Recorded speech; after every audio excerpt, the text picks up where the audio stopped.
তাহলে আমরা এই অবধি করে নিলাম। এবার বলছে display all the manager of the technical department. তাহলে টেকনিক্যাল ডিপার্টমেন্ট বোধহয় আমরা এন্ট্রি করিনি, তাহলে যে কোনো ডিপার্টমেন্টই দেওয়া যেতে পারে, ঠিক আছে। এখানে একটা এক্সাম্পল হিসেবে দিয়েছে। তাহলে display all the manager of the technical department, তাহলে দেখে নেওয়া যাক। লিখব লিস্ট স্পেস ফর, কন্ডিশন থাকলে আমাদেরকে ফর লিখতে হবে। ডিপার্টমেন্ট সমান সমান ধরে নিয়ে আমি এখানে সেলস লিখলাম। তো এন্টার যদি দিই তাহলে আমাকে সেলসে যারা যারা রয়েছে তাদেরকে দেখাচ্ছে, ঠিক আছে। এবার দেখে নিই লিস্ট ফর ডিপার্টমেন্ট সমান সমান সেলস অ্যান্ড ডেজিগনেশন সমান ম্যানেজার দিলাম। তাহলে এবার আমাকে দেখাচ্ছে সেলসের ম্যানেজার এক জায়গায় রয়েছে। এখানে যে কোনো ডিপার্টমেন্ট হতে পারে, যে কোনো ডেজিগনেশন হতে পারে, ঠিক আছে। পড়ে দেখুন display all the records both account and technical department. তাহলে আমি এখানে অ্যাকাউন্ট আর মার্কেটিং ডিপার্টমেন্ট ধরে নিয়ে দেখবো, আমরা যেহেতু টেকনিক্যাল দিইনি, সে যে কোনো ডিপার্টমেন্ট হতে পারে। তাহলে দেখে নেওয়া যাক list space for space department সমান এসিসিটি। এক্ষেত্রে একই ধরনের কন্ডিশন আছে, সেই জন্য অর ডিপার্টমেন্ট সমান সেলস দিয়ে এন্টার মারব। তাহলে দেখে নিই ডিপার্টমেন্ট কী কী দেখাচ্ছে, সেলস আর অ্যাকাউন্ট। তাহলে অ্যাকাউন্টে নেই কেউ, ধরুন আমি এখানে পার্সেস দিচ্ছি PUR। তাহলে দেখুন অ্যাকাউন্ট এবং পার্সেস দুটো দেখাচ্ছে, এই যে account sorry sales and purchases. তাহলে আমরা এখানে সেলস এবং পার্সেস দিয়েছি, তাহলে এখানে সেলস অ্যান্ড পার্সেস দেখাচ্ছে।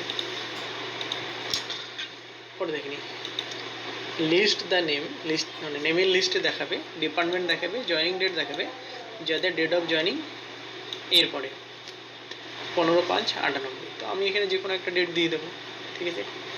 তাহলে দেখে নেওয়া যাক লিস্ট স্পেস নেম, তাহলে লিস্টের মধ্যে নেম দেখাবে, কমা ডিপার্টমেন্ট, কমা যে ডেট ফর যে ডেট গ্রেটার দেন, এখানে C2D লিখতে হবে, মানে ক্যারেক্টার টু ডেট দিয়ে যে কোনো একটা তারিখ দিয়ে দিলাম, 5/5/2015 এন্টার। দেখুন 5/5/2015 পরে একজনই জয়েন করেছে 2018, সেটা দেখাচ্ছে। লিস্টদের মধ্যে থেকে নেম দেখাচ্ছে, এই যে নেম, ডিপার্টমেন্ট দেখাচ্ছে এবং জয়েনিং ডেট দেখাচ্ছে ফর যদি জয়েনিং ডেট এটা হয়। তাহলে C2 ডেট এখানে লিখতে হচ্ছে এই কারণে যে ক্যারেক্টার টু ডেট ফরম্যাটে কনভার্ট করার জন্য। পরে দেখে নিই display all the records who are not in technical department. তাহলে যদি আমি এখানে সেলস দেখতে চাই, তাহলে লিস্ট ফর ডিপার্টমেন্ট সমান সমান সেলস, তাহলে আমাকে সেলস দেখাবে এই যে। বাট আমি যদি সেলসে না দেখি বা আমি টেকনিক্যালকে যদি না দেখি, তাহলে এখানে এই হচ্ছে নট ইকুয়াল সাইন দিয়ে দেখে নেবো সেলস বাদ দিলে যেগুলো থাকে সেগুলো দেখাবে, ঠিক আছে। অ্যান্ড তাহলে দেখুন এখানে একজনও সেলস বা সেলস ডিপার্টমেন্ট দেখাচ্ছে না, যা দেখাচ্ছে সব আদার্স ডিপার্টমেন্ট, ঠিক আছে। স্ক্রিনটাকে ক্লিয়ার করার জন্য clear.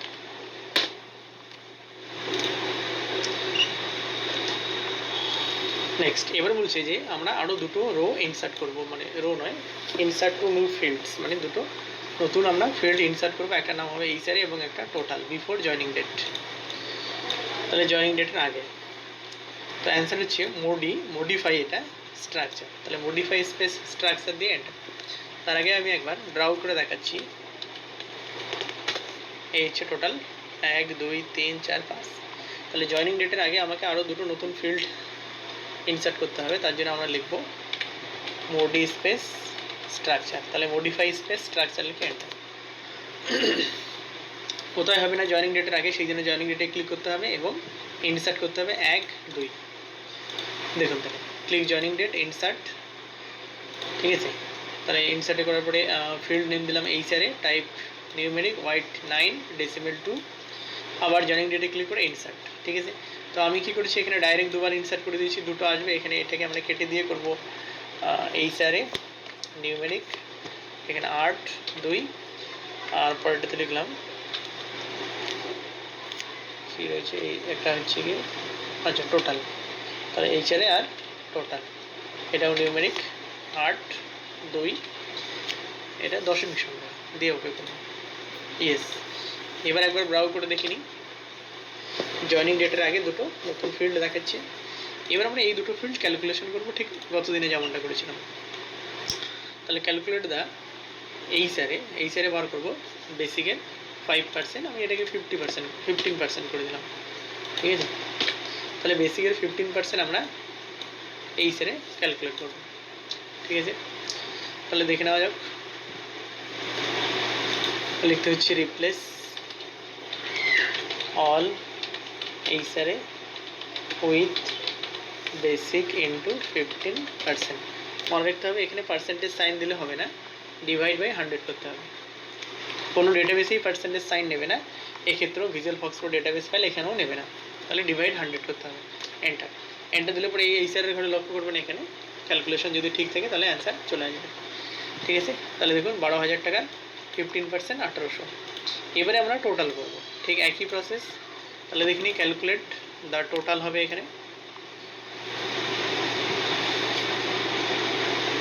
Calculate the total by basic plus এই স্যার। তাহলে বেসিক এবং এই স্যারটাকে যোগ করলে যেটা হবে সেটাই হচ্ছে টোটাল। ঠিক একই প্রসিডিউরে আমরা করব। তাহলে এখানে লিখব replace all total with basic plus এই স্যার। তাহলে বেসিক কত 12,000, এই স্যারে কত 1800, তাহলে যোগ করলে কত হবে 13,800, এন্টার। দেখুন একদম ঠিক দেখাচ্ছে, এটাকে আপনি বড় করতে পারবেন, ঠিক আছে। নেক্সট পরে বলছে ডিসপ্লে বা view the records in tabulate format. তাহলে ট্যাবুলেট ফরম্যাট মানে এই যে এক্সেলের মতো যেটা দেখাচ্ছিল সেটাকেই বলা হচ্ছে ট্যাবুলেট ফরম্যাট। এই ফরম্যাটে দেখার জন্য আমরা ব্রাউজ করব। তাহলে অ্যান্সার BROW দিয়ে এন্টার, এটা ঠিক আছে। এরপর দেখুন আগের দিনে লেসন 1-এ আমরা ডিলিট এবং রিস্টোর ব্যাপারটা পেন্ডিং রেখেছিলাম, আজকে সেটা দেওয়া আছে। তাহলে দেখিনি বলছে ডিলিট এনি 2 রেকর্ডস, মানে আমরা এখান থেকে যা রেকর্ড এন্ট্রি করেছি সেখান থেকে আমরা 2টো রেকর্ডকে ডিলিট করব, ঠিক আছে। তাহলে তার জন্য আমাকে লিখতে হচ্ছে delete space RECO space record number 1, কী নাম আছে অমিত, রেকর্ড 2-তে রয়েছে সুমিত। তাহলে এন্টার দিলাম। দেখুন যদি এটা আমার আগের থেকে ডিসপ্লে করা থাকে তাহলে দেখুন অমিতের গায়ে ব্ল্যাক সাইন এসেছে। আবার দেখুন লিস্ট স্পেস রেকর্ড 2, তাহলে দেখুন সুমিতের গায়েও ওই সাইনটা এলো, ঠিক আছে। এটাকে আমি কেটে দিলাম। পরে কী বলছে দেখিনি ডিলিট করার পরে, তাহলে ডিলিট 1 ডিলিট 2 হয়ে গেছে।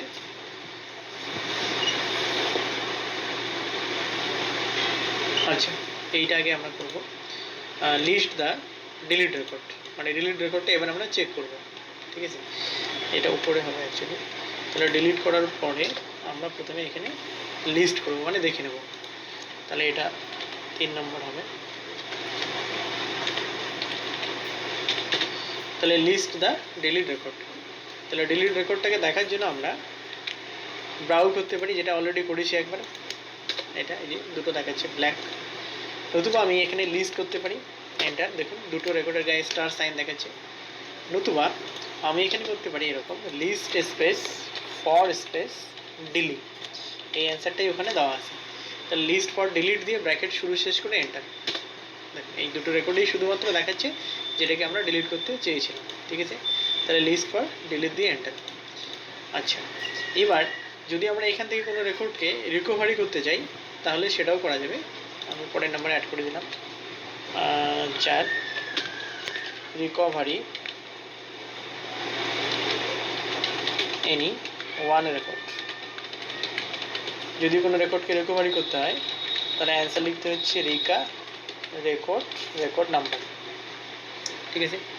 তাহলে রেকর্ড নাম্বার দেখে নেওয়া যাবে একবার।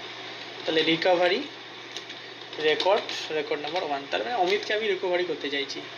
ধরুন এটা ভুল করে ডিলিট হয়ে যাচ্ছিলো, এটা টেম্পোরারি ডিলিট স্ক্রিনে দেখাচ্ছে, এরপরে পার্মানেন্টলি ডিলিট রয়েছে, সেটা হলে পরে আর দেখাবে না। দেখুন এন্টার। এবার আমি একবার লিস্ট স্পেস বা লিস্ট ফর ডিলিট করে দিই। দেখুন অমিতটা আর শো করাচ্ছে না, শুধুমাত্র সুমিত দেখাচ্ছে। এরপরে যদি আমি পার্মানেন্টলি ডিলিট করি তাহলে কিন্তু আর পাবো না। দেখুন ডিলিট দ্য রেকর্ড পার্মানেন্টলি, ঠিক আছে। তাহলে এটা এখানে হবে নাম্বার 5। 1 2 3 4।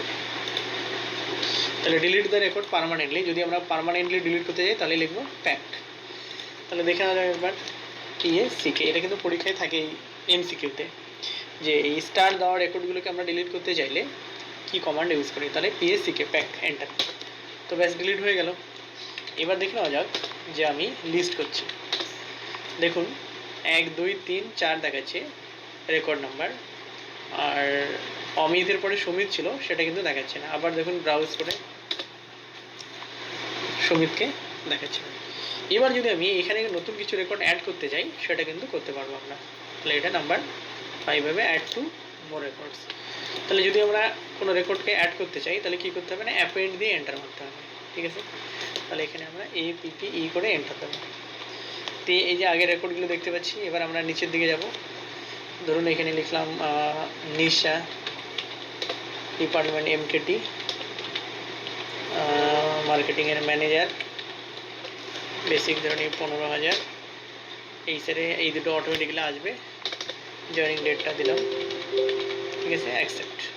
তাহলে আমরা একটা রেকর্ড অ্যাড করেছি এবং দেখিনি ব্রাউজ করে দেখাচ্ছি কিনা। লাস্টে আমরা নিশাকে অ্যাড করেছি। এবার এই স্যারে এবং টোটাল ক্যালকুলেট করার জন্য আমরা আগের ফর্মুলা দুটো দেখিয়ে জাস্ট এন্টার মারবো, দেখুন, ঠিক আছে। এখানে ক্লিক করে এন্টার, ঠিক আছে। তো মোটামুটি এই হচ্ছে লেসন 2। আজকে থাকতে হলে এখানেই, সবাইকে থ্যাংক ইউ, ঠিক আছে। এবং দেখুন এটা খুব ইজিলি ইউজ করা যাচ্ছে এবং আপনার পছন্দ মতো আপনি ফিল্ডগুলোকে যেভাবে খুশি অ্যাক্সেস করতে পারছেন, যেটা কিন্তু আদার্স কোনো অ্যাপ্লিকেশনে সম্ভব নয়, ঠিক আছে। এটা ডেটাবেস ফাইল যেহেতু, সেই জন্য এখানে আমরা এই কাজগুলো ইজিলি করতে পারবো, ঠিক আছে।